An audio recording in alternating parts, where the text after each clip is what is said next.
Good morning students. Chapter 13માં આપણે વાયુના અણુઓની લગતી પૂર્વધારણા અને વાયુનું દબાણ અને તેમની ઝડપની આરએમએસ વેલ્યુ કેટલી હોય એના માટેના સમીકરણો તારવેલ હતા. આજે આપણે આદર્શ વાયુનું તાપમાન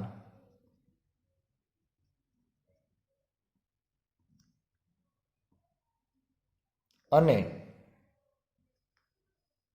અણુઓની ગતિ ઉર્જાનો અભ્યાસ કરવાના છીએ.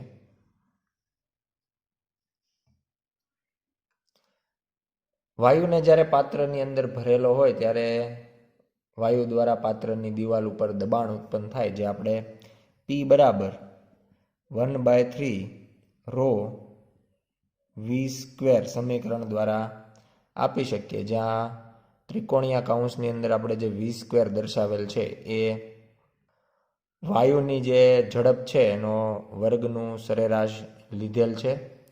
આ સમીકરણની અંદર બંને તરફ ડાબી અને જમણી તરફ જો આપણે વી વડે કદ વડે ગુણાકાર કરીએ તો સમીકરણ મળશે પીવી બરાબર 1/3 રો ઇન્ટુ કેપિટલ વી કૌંસમાં વી સ્ક્વેર.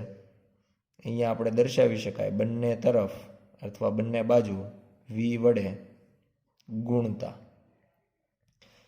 આ જે સમીકરણ અહીંયા મળે છે એમાં રોની જગ્યાએ આપણે n ઇન્ટુ એમ લખી શકીએ, જેથી સમીકરણ બને પીવી બરાબર 1/3 રોની જગ્યાએ small n into small m into capital V કૌંસમાં વી સ્ક્વેર.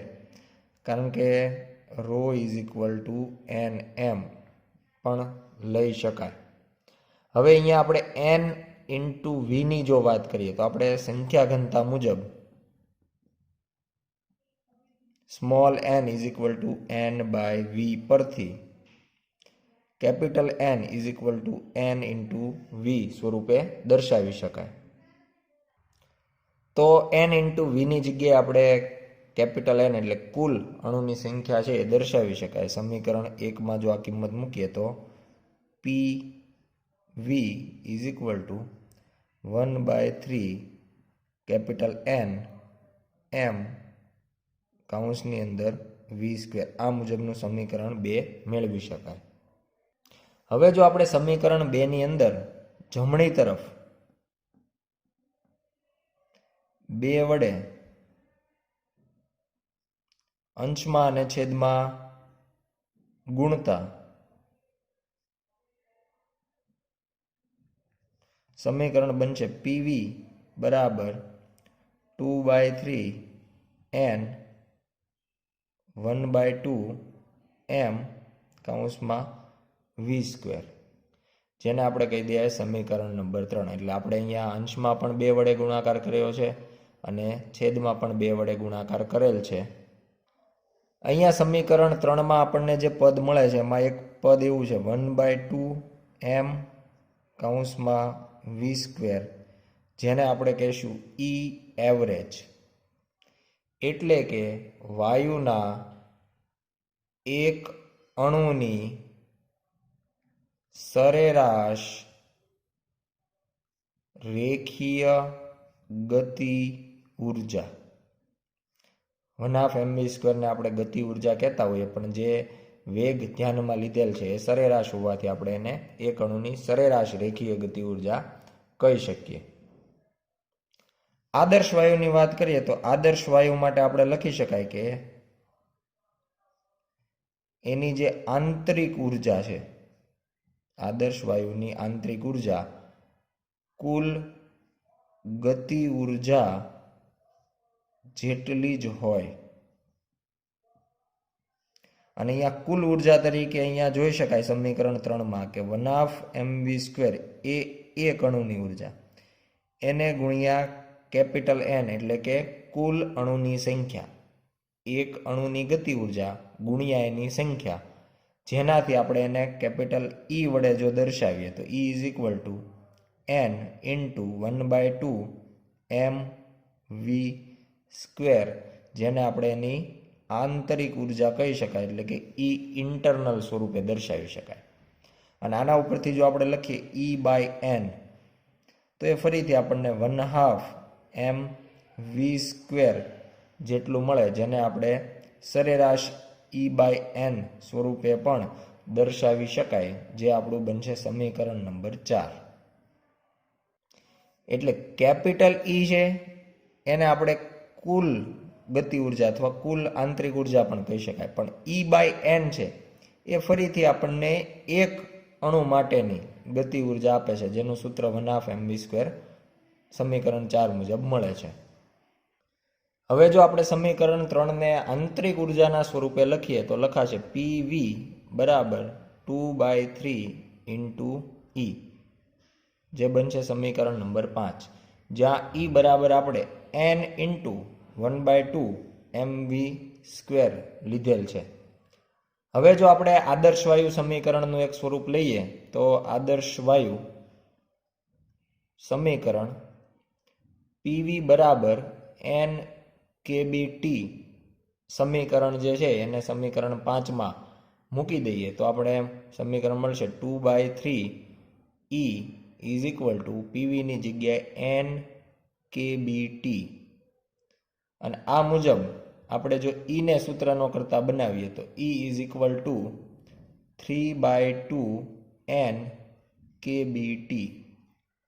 અને હવે જો આપણે E/n જેને આપણે એક અણુની ઉર્જા ગણી શકીએ તો E/n આપણને મળશે 3/2 kBT, જે બનશે આપણું સમીકરણ નંબર 6.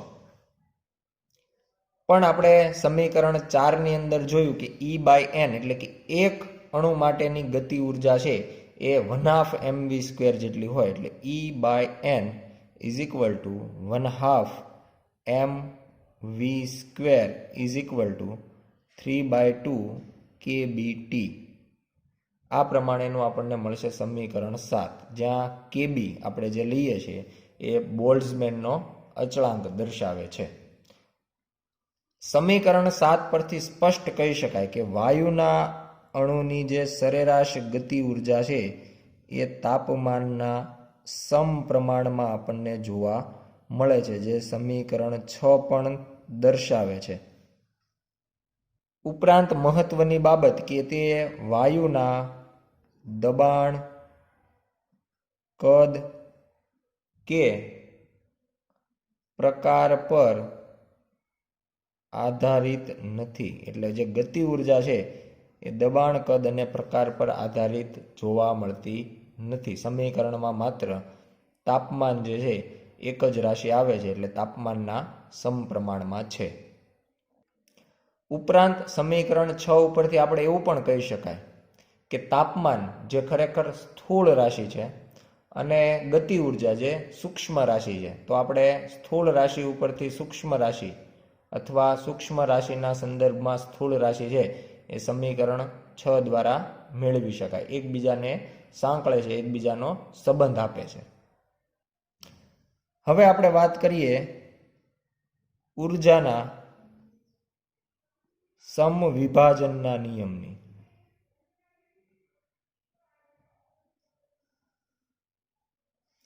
અહીંયા આપણે જે સમીકરણ 7 દર્શાવેલું છે, જેને આપણે E/n વડે દર્શાવીએ છીએ, = 1/2 mv².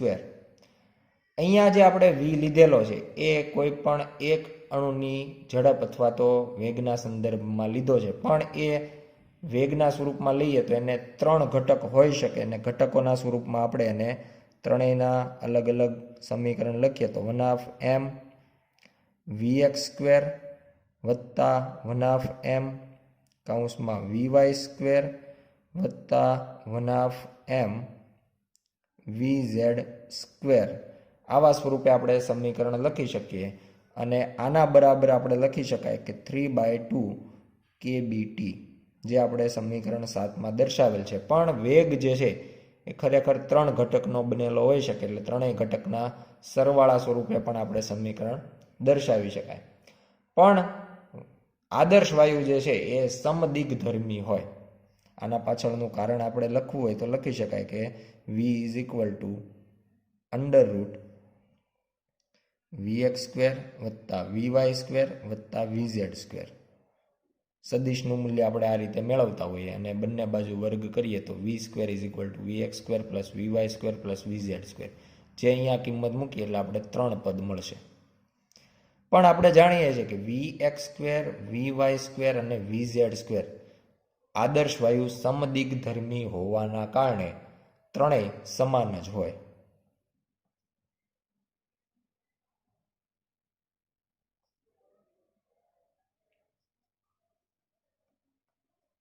જેથી આમના વર્ગનું સરેરાશ પણ સમાન મળશે.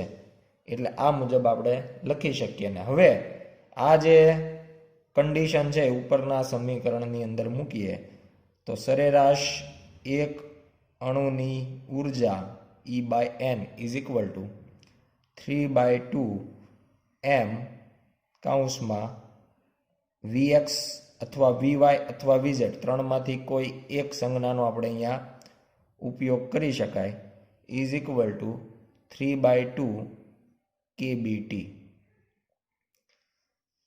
અહીંયા આપણે જે હવે વીએક્સ અથવા વીવાય અથવા વીઝેડ એકલું બતાવવાના છે એના જગ્યાએ માત્ર હવે વી એવી સંજ્ઞા વાપરી શકાય. એટલે કોઈ એક ઘટક માટેની સંજ્ઞા અહીંયા માત્ર એક્સ વાય અથવા ઝેડ જ આવવાનું છે. પણ આપણે કોઈ એક નિશ્ચિત દિશાને ધ્યાનમાં ન લેતા હોય ત્યારે આપણે આના આ જ સમીકરણમાં હવે માત્ર વી સંજ્ઞા વાપરીએ. એટલે હવેનો જે વી આપણે દર્શાવેલો છે એ માત્ર વેગના એક ઘટક માટેની સંજ્ઞા જ લીધેલ છે. અને હવે બંને બાજુ 3/2 કેન્સલ થઈ જાય, 3 કેન્સલ થઈ જાય એટલે આપણને ગતિ ઉર્જાનું સમીકરણ 1/2 mv² is equal two 1/2 kBT આ પ્રમાણેનું સમીકરણ છે એ મળશે. ફરીથી આપણે અહીંયા કહી દઈએ કે અહીંયા આપણે જે વી લીધેલો છે એ કોઈ એક ઘટક માટેની સંજ્ઞા છે. ધારો કે કોઈ અણુ છે એ 3 ડાયમેન્શનલ ગતિ કરે છે, એટલે એક્સ દિશામાં, વાય દિશામાં, ઝેડ દિશામાં. તો ત્રણેય દિશામાં એને પોતપોતાનો વેગ હોય તો ત્રણેયને કોઈ પણ એક અક્ષને અનુલક્ષીને ગતિ ઉર્જાની જો આપણે વાત કરવી હોય તો એ 1/2 mv એક્સ સ્ક્વેર અથવા 1/2 mv વાય સ્ક્વેર અથવા 1/2 mv ઝેડ સ્ક્વેર હોય તો એની સાથે સંકળાયેલી ઉર્જા તમે 1/2 kBT લખી શકો. એટલે જો ત્રણેય દિશામાં વેગ હોય તો આપણે ફરીથી આને ગુણ્યા 3 કરી શકાય. એટલે આના ઉપરથી એક મહત્વની રાશિ જેને કહેવાય મુક્તતાના અંશો એ વ્યાખ્યાયિત કરી શકીએ. આપેલ અણુ જેટલી સ્વતંત્ર પ્રકારની ગતિ ધરાવી શકે તેને તે વાયુના તંત્રની મુક્તતાના અંશો કહે છે. તો આ પ્રમાણે આપણે મુક્તતાના અંશ છે એની વ્યાખ્યા આપી શકીએ. અહીંયા આપણે જે સમીકરણ લીધેલ છે E/n નું સરેરાશ ઇઝ ઇક્વલ ટુ 3/2 kBT. આ વાયુ જે છે એનો અણુ રેખીય ગતિ કરે છે અને એ 3 અક્ષને અનુલક્ષીને એક્સ, વાય અને ઝેડ અક્ષને અનુલક્ષીને ગતિ કરતો હોવાથી 3 પ્રકારની સ્વતંત્ર ગતિ કહેવાય. અને એના કારણે એના મુક્તતાના અંશો જેને અંગ્રેજીમાં કહેવાય degrees of freedom A F બરાબર 3 સંજ્ઞા આપણે મુક્તતાના અંશ માટે F લેશું. એટલે F ઇઝ ઇક્વલ ટુ 3 આપણા આ કેસની અંદર થશે. જો વાયુ દ્વિપરમાણવિક હોય, રેખીય ગતિ જે લીધી છે માત્ર મુક્તતાના 3 અંશ એટલે એક પરમાણવિક હોય તો થાય. જો દ્વિપરમાણવિક હોય તો આવો જે અણુ છે એ રેખીય ગતિ ઉપરાંત ચાક ગતિ ઉપરાંત ઘણી વખત કંપન ગતિ પણ કરતો હોય. એટલે રેખીય ગતિના મુક્તતાના અંશ 3 માત્ર રેખીય ગતિ હોય તો, ચાક ગતિ માટે આપણે એવું કહી શકાય કે કોઈ પણ અણુ જે છે એ ધારો કે આ પ્રમાણે 2 પરમાણુનો બનેલો છે, દ્વિપરમાણવિક. તો આ ધારો કે એની જે અક્ષ છે બંને અણુમાંથી પસાર થતી એ અક્ષ થશે. ધારો કે એ એક્સ અક્ષ છે, તો એની જે અક્ષ હોય એના સિવાયની જે 2 અક્ષ છે એને અનુલક્ષીને ચાક ગતિ કરી શકે. એટલે કે અહીંયા જે વાય અક્ષ છે એને અનુલક્ષીને ભ્રમણ કરે તો એ આ પ્રમાણે ભ્રમણ થશે. એટલે આ અને અનુલક્ષીને મુક્તતાના એક અંશ કહેવાય. ઉપરાંત એ ઝેડ અક્ષને અનુલક્ષીને, એટલે આ જે ઊભી અક્ષ છે એને અનુલક્ષીને પણ ચાક ગતિ કરી શકે. એટલે આ ઝેડ અક્ષ છે એને અનુલક્ષીને ચાક ગતિ કરે. એટલે ચાક ગતિને અનુલક્ષીને મુક્તતાના 2 અંશ ગણાય. ઉપરાંત જો કંપન ગતિ હોય તો કોઈ પણ જે પરમાણુ છે એ પોતાના મધ્યમાન સ્થાનની આસપાસ સતત દોલનો કરતો હશે. તો આ દોલનના પરિણામે એની પાસે કંઈક ગતિ ઉર્જા હોય અને કંઈક સ્થિતિ ઉર્જા હોય. એટલે આવી ગતિને અનુલક્ષીને કંપન ગતિ સાથે પણ મુક્તતાના અંશ 2 સંકળાય. એટલે ટોટલ દ્વિપરમાણિક માટે રેખીય ગતિ પણ હોઈ શકે, ઉપરાંત ચાક ગતિ અને કંપન ગતિ. જો ત્રણેય ગતિઓ એક સાથે હોય તો એના માટે કુલ મુક્તતાના અંશ 7 લખાય. પણ જો માત્ર રેખીય પ્લસ ચાક ગતિ જ હોય, કંપન ગતિ ન હોય, તો એને કહેવામાં આવે રિજિડ રોટેટર. અને એના માટે મુક્તતાના અંશની સંખ્યા હોય 5. એટલે રેખીય ચાક અને કંપન એ પણ દ્વિપરિમાણિકમાં જ આવે તો મુક્તતાના અંશ 7. પણ દ્વિપરિમાણિકમાં ખાલી રેખીય ગતિ અને ચાક ગતિ અથવા તો શબ્દ વાપરો હોય રિજિડ રોટેટર, તો એના માટે મુક્તતાના અંશ આવશે 5. બંનેના અમુક ઉદાહરણ આપી શકાય. ધારો કે દ્વિપરમાણવિક રેખીય ગતિ, ચાક ગતિ અને કંપન ગતિ. તો કાર્બન મોનોક્સાઇડ એ કંપન ગતિ પણ ધરાવતો હોય તો એના મુક્તતાના અંશ બને 7. પણ O2 બંને જોઈ શકાય કે દ્વિપરમાણવિક છે. અહીંયા કાર્બન અને ઓક્સિજન બંનેના એક એક પરમાણુ ભેગા થઈ અને અણુ બનાવે છે. અહીંયા ઓક્સિજનના જ બંને પરમાણુઓ ભેગા થઈને અણુ બનાવે છે. પણ આના અંદર કંપન ગતિ હોતી નથી, એટલે મુક્તતાના અંશ બનશે 5. બહુ સરળ રીતે કહીએ તો આપણે એવું કહી શકાય કે જે વાયુના અણુઓ છે એના મુક્તતાના અંશ F હોય, ટોટલ જે કંઈ હોય, એ એટલી જુદી જુદી રીતે ઉર્જાનો સંગ્રહ કરી શકે. રેખીય ગતિમાં મુક્તતાના અંશ હોય 3, એટલે એની જે ગતિ ઉર્જા છે એ F, એટલે કે 3 જુદી જુદી રીતે ઉર્જાનો સંગ્રહ કરશે. જો વાયુના મુક્તતાના અંશો F હોય તો તે અણુ જુદી જુદી F રીતે ઉર્જાનો સંગ્રહ કરે. જેના માટે 3 હોય તો એ 3 જુદી જુદી રીતે કરે. જેના માટે 5 હોય તો એ જુદી જુદી 5 રીતે ઉર્જાનો સંગ્રહ કરશે. અને જેના માટે 7 હોય એ જુદી જુદી 7 રીતની મદદથી ઉર્જાનો સંગ્રહ કરશે. હવે જો આના ઉપરથી આપણે ઉર્જા માટેનું સમીકરણ જે અહીંયા દર્શાવેલું છે એ મુક્તતાના અંશના સ્વરૂપમાં લખવું હોય તો એ લખાશે E/n નો સરેરાશ is equal to F/2 kBT અથવા તો F ઇન્ટુ 1/2 kBT. એક અક્ષને અનુલક્ષીને ગતિ ઉર્જા આપણે 1/2 kBT નોંધેલી. એમાં મુક્તતાના અંશ F હોય તો એ જુદી જુદી F રીતે સંગ્રહ કરશે, એટલે એને ગુણ્યા F થઈ જશે. પણ અહીંયા આપણે ઉર્જા જે દર્શાવી છે એકમાત્ર એક જ અણુ માટેની દર્શાવી છે. જો આપણે વાયુની કુલ ઉર્જાની વાત કરવી હોય તો કુલ ઉર્જા માટે લખી શકાય કે E internal is equal to N into E average. Average જે છે એ માત્ર એક અણુ માટેની જે ઉર્જા છે એને ગુણ્યા કુલ સંખ્યા, વાયુની અણુની કુલ સંખ્યા કરવાથી આખા વાયુની કુલ ઉર્જા મળે.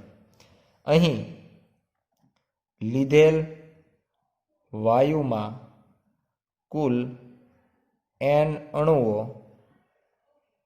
અથવા તો મ્યુ મોલ જથ્થો છે. આપણે વાયુનો જે જથ્થો લીધો છે એ આ પ્રમાણે છે. તો હવે અહીંયા સમીકરણ લખાશે કે સંખ્યા જે છે એને મોલ સાથેનો આપણે સંબંધ જાણીએ છીએ કે mu is equal to n upon Na. આ મુજબ સંખ્યા ઉપરથી મોલ સંખ્યા મેળવી શકાય, અથવા તો મોલ સંખ્યા હોય તો અણુની સંખ્યા મેળવી શકાય.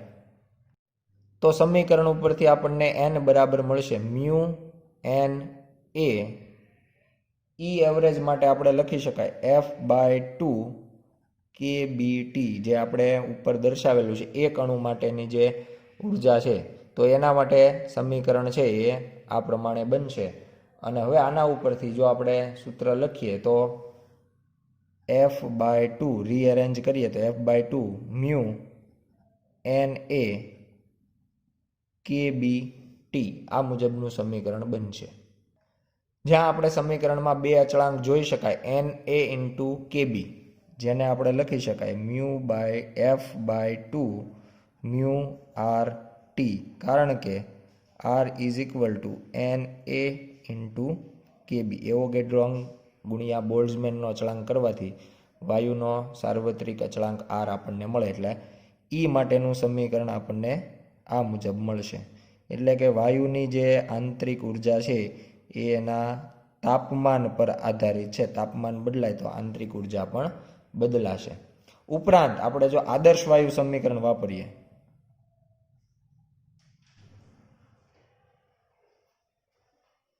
તો E internal is equal to f/2 અને પીવી બરાબર મ્યુ આર ટી મુજબ મ્યુ આર ટીની જગ્યાએ પીવી લખીએ તો f/2 ઇન્ટુ પીવી આ મુજબ આપણે દબાણ અને કદના સ્વરૂપમાં પણ દર્શાવી શકાય.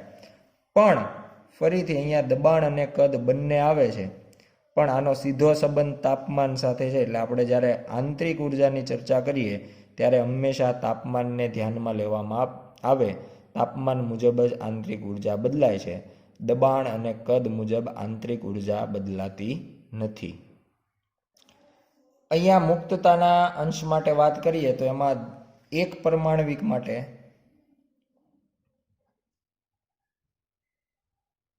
f બરાબર હંમેશા 3 લેવામાં આવે, કારણ કે માત્ર રેખીય ગતિ જ કરી શકે.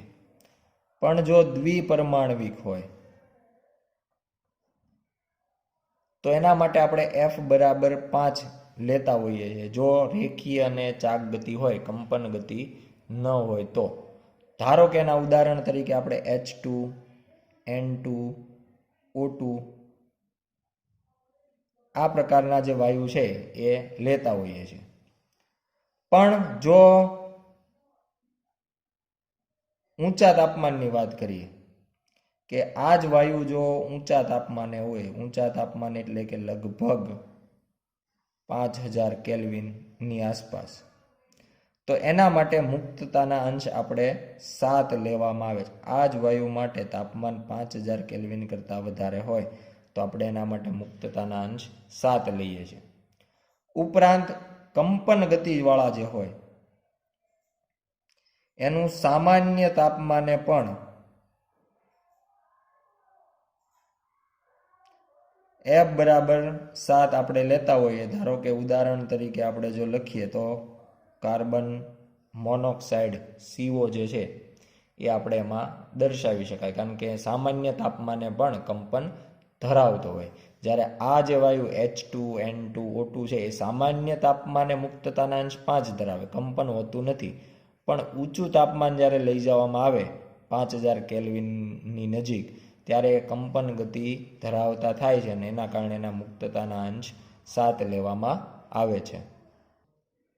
ત્યારબાદ વાત કરીએ જો ત્રિપરમાણવિક હોય, જે અણુઓ 3 પરમાણુના બનેલા હોય અને એમાં પણ અરેખીય અણુ હોય, દાખલા તરીકે H2O, SO2 વગેરે, તો આના માટે મુક્તતાના અંશ લેવામાં આવે 6. ત્રિપરમાણવિક હોય પણ અરેખીય હોય. આપણે પાણી માટે વાત કરીએ તો એના માટે એનું જે બંધારણ છે એ આ પ્રમાણે 109, 108 જેવો અહીંયા કોણ બનતો હોય, એટલે કે અરેખીય છે, એક સીધી લાઈનમાં નથી. તો આવા જે અણુઓ હોય એના માટે મુક્તતાના અંશ લેવામાં આવે 6. પણ જો રેખીય હોય, રેખીય અણુઓ હોય, ઉદાહરણ તરીકે આપણે જો લઈએ તો CO2, CS2, HCN, તો આ પ્રમાણેના જોઈ શકાય કે બધા 3 પરમાણુના બનેલા છે. તો આવા અણુઓ માટે આપણે મુક્તતાના અંશ લેવાના હોય છે 7. CO2 જે છે એના અંદર C અને બંને તરફ O, તો એ રેખીય પ્રકારનું બંધારણ ધરાવે છે, તો મુક્તતાના અંશ લેવામાં આવે 7. વાયુની અંદર આપણે RMS ઝડપ છે એ મેળવતા હોય અને એના માટેનું સમીકરણ આપણે દર્શાવેલું છે કે VRMS is equal two √3kBT/m, જેના માટે આપણે વ્યાખ્યા પણ આપતા હોઈએ કે દરેક અણુની ઝડપના વર્ગની સરેરાશના વર્ગમૂળને એની RMS રૂટ મીન સ્ક્વેર ઝડપ કહે છે. આ ઉપરાંત વાયુ સાથે સંકળાયેલ બીજી 2 ઝડપ આવે, જેમાંની પ્રથમ જે છે આ પ્રથમને આપણે RMS જ લઈ લઈએ એટલે RMS ઝડપ. બીજી છે એને કહેવામાં આવે સરેરાશ ઝડપ. સરેરાશ ઝડપની અંદર આપણે એને V12 અથવા તો V ને ત્રિકોણીય કૌંસમાં દર્શાવીએ તો દરેક અણુની જે કાંઈ ઝડપ છે એ ઝડપનો સરવાળો ભાગ્યા એની કુલ સંખ્યા એટલે 8 વડે ભાગાકાર કરી શકાય. તો આ n વડે ભાગાકાર કરી શકાય. તો આ પ્રમાણેનું આપણને સમીકરણ મળે. અને આ પ્રમાણે દરેક વાયુ માટે જ્યારે આપેલ તાપમાને લેવામાં આવે તો એની ઝડપનું મૂલ્ય આપણને મળે √8kBT/m, અથવા તો 8/π, જેની વેલ્યુ આપણે જાણતા હોઈએ તો એ મળશે 2.55 kBT/m. એટલે આના માટે આપણે અલગથી કોઈ ગણતરી નહીં, પણ આ જે સમીકરણ છે એ ડાયરેક્ટ આપણે સરેરાશ ઝડપ માટે યાદ રાખવાના થશે. અને ત્રીજી જે સંકળાયેલી ઝડપ છે એને કહેવાય મહત્તમ સંભવિત ઝડપ, મોસ્ટ પ્રોબેબલ સ્પીડ. એના માટેની વ્યાખ્યા એવી આપી શકાય કે આપેલ તાપમાને વાયુના મોટા ભાગના અણુઓ જે ઝડપ ધરાવતા હોય તેને અણુની મહત્તમ સંભવિત ઝડપ વડે વ્યાખ્યાયિત કરવામાં આવે છે. અને એના માટેની આપણે સંજ્ઞા લઈએ છીએ VMP, મોસ્ટ પ્રોબેબલ સ્પીડ. તો VMP is equal two √2kBT/m. એટલે વાયુની અંદર મોટા ભાગના જે અણુઓ છે એ √2kBT/m જેટલી ઝડપ ધરાવતા હશે. હવે જો સરેરાશ ઝડપ અને મહત્તમ સંભવિત ઝડપ છે એ બંનેને RMS, VRMS ના સ્વરૂપમાં લખવા જઈએ તો આ પ્રમાણેનું જે સરેરાશ ઝડપનું સૂત્ર છે એને જો VRMS માં કન્વર્ટ કરીએ તો એ મળશે 0.92 VRMS. અને એ જ પ્રમાણે જે મોસ્ટ પ્રોબેબલ સ્પીડ છે એટલે કે મહત્તમ સંભવિત ઝડપ છે એને જો આપણે VRMS માં કન્વર્ટ કરીએ તો 0.816 VRMS. એટલે હવે આપણે આ ત્રણેય જે રાશિ છે એનો એકબીજા સાથેનો સંબંધ, કોણ વધારે મળશે કોણ ઓછું મળશે એવો સંબંધ પણ મેળવી શકાય. તો જોઈ શકાય કે સરેરાશ ઝડપ અને મહત્તમ સંભવિત ઝડપ એ બંને VRMSના પોઈન્ટ અપૂર્ણાંકના સ્વરૂપમાં 1 કરતાં નાના મૂલ્યમાં આવે છે. એટલે આપેલ તાપમાને કોઈ એક વાયુ માટે VRMS જે છે એનું મૂલ્ય સૌથી વધારે હશે. ઇઝ ગ્રેટર ધેન એ કોના કરતાં વધારે છે? તો કે અહીંયા જોઈ શકાય VRMSના 0.92 ગણા આપણને સરેરાશ ઝડપ મળે અને મહત્તમ સંભવિત ઝડપ VRMSના 0.816 મળે. એટલે કે સરેરાશ V જે છે એ આપણને VRMS કરતાં ઓછું મળે અને સૌથી ઓછું આપણને મળશે VMP એટલે કે મોસ્ટ પ્રોબેબલ સ્પીડ. તો આ પ્રમાણે આપણે કોઈ પણ આપેલ તાપમાને કોઈ એક વાયુ માટે સૌથી વધારે એની RMS ઝડપનું મૂલ્ય હોય એના કરતાં એની સરેરાશ ઝડપ છે વાયુની એ ઓછી હોય અને મોસ્ટ પ્રોબેબલ સ્પીડ છે મહત્તમ સંભવિત ઝડપ એ સૌથી ઓછી હોય. ઘણી વખત આપણે સરેરાશ ઝડપ માટે V12 એવી સંજ્ઞા પણ વાપરતા હોય. તો આપણે VRMS greater than V12 greater than VMP આ મુજબનું સમીકરણ છે એ દર્શાવી શકાય. આભાર.